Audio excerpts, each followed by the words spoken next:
Всем привет, это Борис Шенкман на своей грядке в Испании. И здесь я выращиваю фруктовый сад.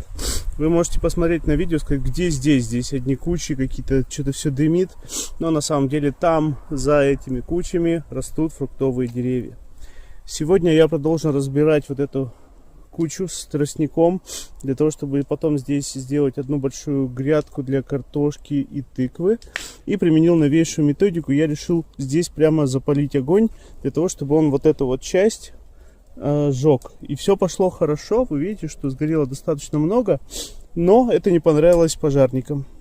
Вот, и сегодня я познакомился с пожарниками, они приехали, очень доброжелательные люди. Они сказали, что проблема не в том, что я жгу, а проблема в том, что я жгу близко к дороге, потому что за вот этим вот тростником проходит дорога, и дым туда летит, и это может сказаться на безопасности дорожного движения. Поэтому я потушил, больше так делать не буду прямо здесь, нужно будет поджигать это дальше. Но я боюсь разводить совсем большой огонь, поэтому будем действовать по старой методике, копать ямки, разводить вот такие вот костры и сжигать. Вот эту вот часть я расчистил за 2 дня.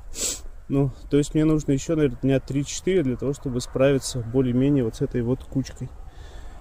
Вот, больше ничего не делаю. Деревья растут, семена прорастают, а я навожу порядок. Думаю, что дальше будет еще интереснее. У меня много планов. Собираюсь все тут разровнять. Сосед сказал, что рядом с опорой ничего сажать не надо, и что вот это дерево, которое прямо перед вами, они, скорее всего, спилят. Спилят, значит, спилят. Я его не сажал. Вот, но, может, они его пожалеют и оставят. На этом все. Подписывайтесь на мой аккаунт. Здесь я рассказываю про то, как на месте заброшенного участка я выращиваю фруктовый сад. Всем пока.